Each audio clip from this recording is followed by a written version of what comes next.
Tu as déjà vu une salle d'audience devenir glaciale. Pas à cause d'un verdict, pas à cause d'un marteau, mais parce qu'un gamin de 15 ans, menotté et fatigué, a sorti une vieille photo chiffonnée de sa poche. Et tout s'est figé? Ouais, c'est arrivé. Et tu vas comprendre pourquoi ce moment-là a tout changé. C'était un jeudi matin à Newcrest, une ville où la justice avait souvent un goût amer pour certains. Dans la salle 2B du tribunal pour mineurs, tout le monde savait déjà comment ça finirait.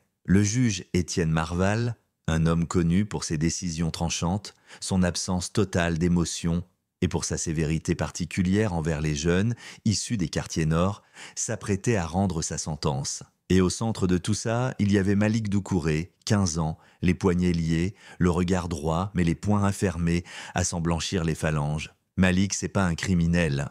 C'est un ado de banlieue qui jongle entre les cours, un petit job dans une supérette, et son petit frère de 6 ans, Naël, asthmatique, dont il s'occupe pendant que leur mère, Samira, fait des ménages jusqu'à minuit. Mais 2 jours avant ce procès, tout a basculé.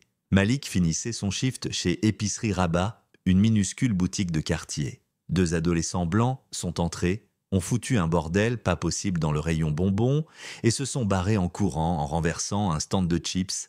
Et devine qui le caissier a accusé. Pas les 2 gamins qui venaient de détaler. Non, Malik. Parce qu'il était là. Parce qu'il avait la peau qu'il a. Parce qu'il tenait une boîte de conserve dans la main. « T'es en train de voler, hein ?» a craché le caissier en sortant de derrière le comptoir. Malik a levé les mains, complètement paumé. « J'ai rien pris, monsieur. Vérifiez les caméras. » Mais il n'y a pas eu de vérification. Pas de doute. Juste un appel. Et c'est là qu'entre l'agent Rodier, tu sais ce genre de flic qui patrouille comme s'il marchait en terrain ennemi. Il a débarqué, a jeté un regard à Malik, un seul, et l'a plaqué contre le frigo à glace sans un mot de plus. T'as le profil, c'est ce qu'il a dit. Juste ça. Et à partir de ce moment-là, plus rien à compter. Ni les caméras, ni les témoins, ni la vérité. Malik a été emmené, fiché, photographié, enfermé comme un voyou, comme si son destin était écrit d'avance. Mais l'histoire, elle commence vraiment ici, dans cette salle glaciale ce matin-là, où tout le monde attendait le claquement final du marteau. L'avocate commise d'office, maître Léa Brasseur, une jeune femme aux yeux déterminés et à la voix qui tremble jamais, s'est levée. Elle a plaidé avec tout ce qu'elle avait. Elle a parlé du manque de preuves, des incohérences, du profilage. Elle a même sorti des statistiques sur les condamnations raciales du juge Marval, chiffre à l'appui. Mais lui, il restait de marbre. Jusqu'à ce que Malik fasse quelque chose que personne n'attendait. Il a fouillé doucement dans la poche intérieure de sa veste, les mains tremblantes, et a sorti une vieille photo abîmée par le temps. Il l'a tendue sans un mot. « Regardez-la » l'a-t-il murmuré. Le juge a pris la photo, et son visage a changé. On aurait dit qu'on venait de lui foutre un coup de poing dans l'estomac. Ses lèvres se sont entr'ouvertes. Sa main s'est mise à trembler. Sur la photo, on voyait une jeune femme noire, radieuse, tenant un bébé dans les bras, et juste à côté d'elle, un homme blanc en uniforme militaire, droit comme un i, avec exactement les mêmes yeux que le juge. Silence total. Plus un souffle, parce que cette femme, c'était Aïcha, la sœur de Samira, donc la tante de Malik. Et l'homme en uniforme, c'était le frère du juge. Le même frère qui avait disparu des radars depuis des années, après avoir eu un enfant hors mariage que la famille Marval n'avait jamais reconnu. Et là, dans cette salle, face à lui, se trouvait ce même enfant, Malik, le sang, la honte, l'histoire enterrée qui refaisait surface comme un fantôme.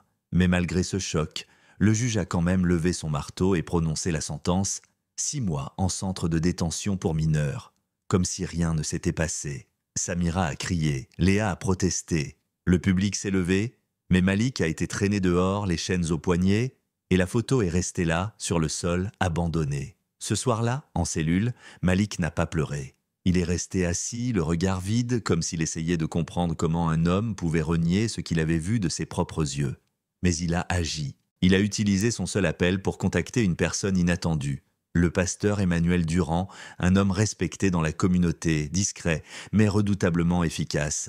Et le pasteur a bougé. En 2 jours, la photo a été publiée en ligne. Léa a rassemblé des dossiers sur d'anciens jugements du juge Marval et Samira a balancé l'enregistrement d'un appel nocturne où l'agent Rodier l'a menacé clairement. « Abandonne ton combat ou ton fils sortira jamais d'ici. » Ça a mis le feu aux poudres. La presse s'est emparée de l'affaire, les réseaux sociaux ont explosé. Et face à la pression, une audience exceptionnelle a été convoquée. cette fois présidée par la juge Nora Weyrak, une femme que personne ne pouvait intimider. Pendant cette audience, Léa a présenté les preuves. Malik a témoigné, cette fois sans trembler, il a raconté tout, depuis la supérette jusqu'à la cellule. La juge Weyrak a écouté, longuement, en silence. Puis, elle a dit, cette cour reconnaît une erreur judiciaire grave, un abus de pouvoir manifeste et un conflit d'intérêts familial dissimulé. Le jugement est annulé. Le jeune Malik Doucouré est libre. Et là, c'était pas juste un verdict, c'était une libération. Malik est sorti sous les acclamations, entouré de sa mère, du pasteur, de Léa, de tout un quartier qui s'était levé pour lui.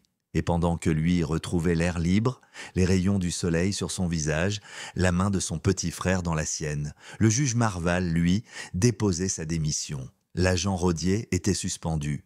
Et une enquête pénale était lancée sur 62 jugements rendus par ce tribunal sur les 5 dernières années. Mais attends, c'est pas la fin. Car Malik, maintenant, il est libre. Mais il est aussi éveillé. Il veut témoigner. Il veut organiser. Il veut que ce qui lui est arrivé ne reste pas une exception, mais un signal d'alarme. Et toi, tu crois que la justice a été rendue? Ou juste que le système a reculé d'un pas? Dis-moi ce que t'en penses. Parce qu'un seul garçon a tenu tête à toute une institution, avec une photo froissée, un peu de courage et beaucoup trop d'injustice accumulée. Mais maintenant, c'est à nous de choisir ce qu'on fait avec cette vérité-là. Alors commente, partage. Et rappelle-toi, le silence n'a jamais changé le monde.